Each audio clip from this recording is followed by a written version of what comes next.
Hello. I'd like to start this blog with a brief mention of some of the milestones from my first 100 days as President of the Law Society. I've done more than 20 interviews on radio, television and in the print media, had 5 letters published in national newspapers and met many members up and down the country to learn about the issues affecting them, as well as being able to represent our profession and our jurisdiction on the international stage. Like my predecessors, I've never taken the role for granted. I'm immensely proud to fly the flag for all of us.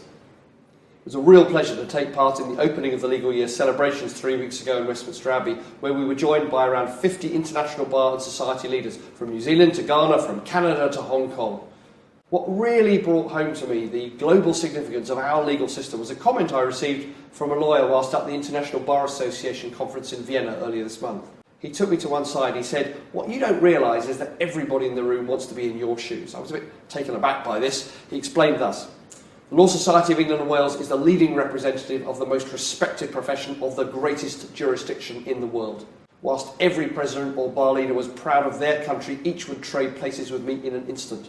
His evidence was to point out I was usually the honoured guest. It was my hand that they wanted to shake.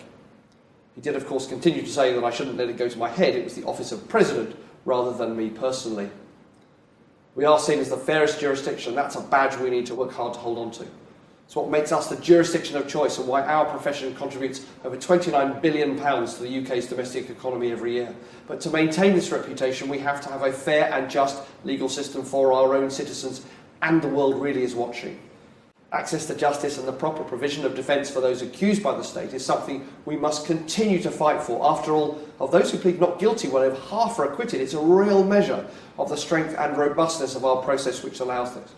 I'm acutely aware that this continues to be a difficult time for solicitors who undertake criminal defence work. Just over a week ago, the Legal Aid Agency announced the outcome of the duty contract tender. Quite frankly, the process has been a shambles, with even a former legal aid agency employer making serious allegations about unqualified temporary staff assessing the bids. I know many firms want to challenge the decisions. We have asked the MOJ for urgent answers to the whistleblowers' allegations. I spoke to delegates at our property conference a couple of weeks ago. We covered a lot of ground, from the increasing cybersecurity threats to warnings from the Bank of England that our buy-to-let market poses an increased risk to financial stability. I also talked about the role which the Law Society's conveyancing quality scheme plays, being crucial to satisfying the concerns of major lenders to keep our firms of all sizes on their panels. It's still a difficult area. Some lenders are seemingly deploying illogical criteria, resulting in exclusion for some firms, but we will keep up the fight, seeking to persuade wherever we can. I mentioned the Excellence Awards in my last video blog. They have gone from strength to strength over the last 8 years to celebrate the exceptional achievements of solicitors, with categories ranging from Solicitor Advocate of the Year to Excellence in Business Development. National Pro Bono Week is nearly upon us.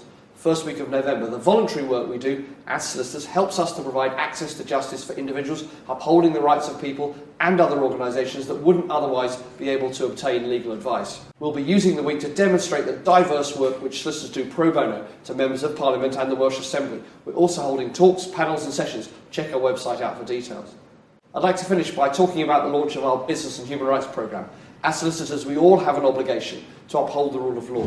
This includes understanding the extent to which human rights permeate both our own businesses and those of our clients, to ensure that we are fully advising them and enabling them to make informed decisions.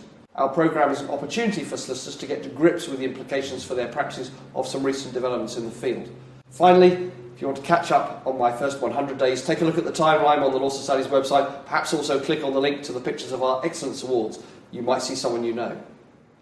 Now you can follow me on Twitter, @LawSocPresident, well over 550 followers, a number that's been growing steadily. Follow me for the latest news and updates. Thank you.